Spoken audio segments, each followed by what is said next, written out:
Izinkan saya meminjam kalimat yang sering disampaikan sahabat-sahabat Partai Demokrasi Indonesia Perjuangan. Bung Karno pernah berkata, "Assalamualaikum warahmatullahi wabarakatuh." Hadirin rapat paripurna yang saya hormati, sebetulnya saya mengambil opsi yang ditawarkan oleh Bu Wakil Bu Yeti tadi. Kalau tidak dibacakan, minimal diserahkan dan membacakan resumenya di depan. Opsi inilah yang saya ambil.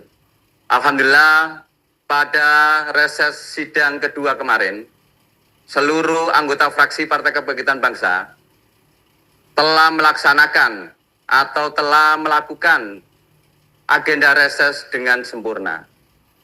5 anggota fraksi Partai Kebangkitan Bangsa semuanya melakukan reses sesuai dengan jadwal yang ditetapkan, yaitu tanggal 8 sampai tanggal 11 Mei 2025 kemarin.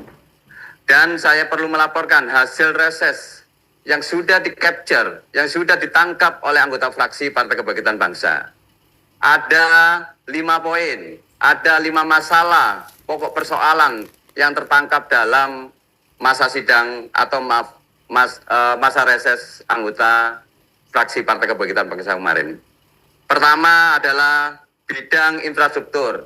Bidang infrastruktur dinilai cukup penting untuk dimaksimalkan pembangunannya.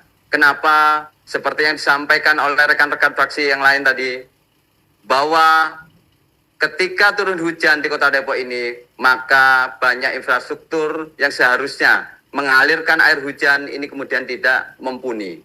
Seperti terjadi pendangkalan dalam saluran air, kemudian penyempitan dalam saluran air.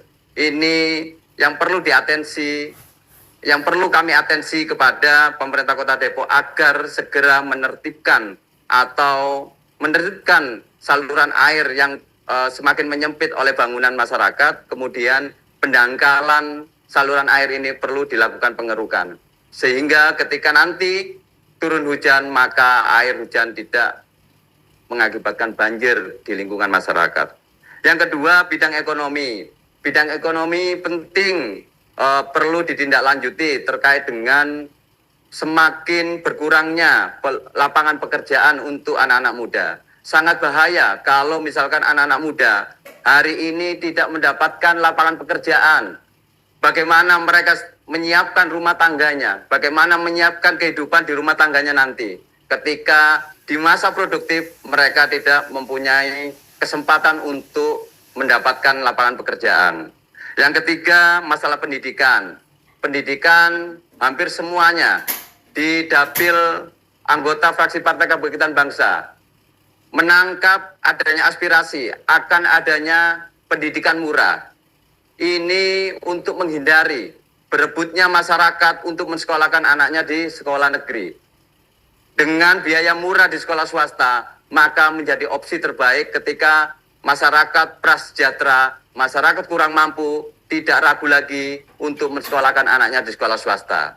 Karena itu butuh stimulan dari pemerintah Kota Depok agar memberikan subsidi, memberikan bantuan-bantuan kepada sekolah swasta, terutama Madrasah Ibtidaiyah dan Madrasah Sanawiyah. Yang ketiga, yang berikutnya adalah bidang lingkungan hidup. Masih banyak ditemukan oleh masyarakat tempat pembuangan sampah liar, seperti yang disampaikan oleh sahabat kami dari fraksi Partai Gerindra tadi. Masih banyak ditemukan titik-titik pembuangan sampah liar. Nah, ini perlu ada intervensi dari Pemkot, perlu ada eksekusi dari Pemkot, agar tidak ada lagi titik-titik pembuangan sampah liar yang ada di Kota Depok ini. Kemudian untuk mempercepat eksekusi dari tempat pembuangan sampah liar, maka hemat kami dari fraksi Partai Kebangkitan Bangsa perlu disiapkan armada-armada pengangkutan.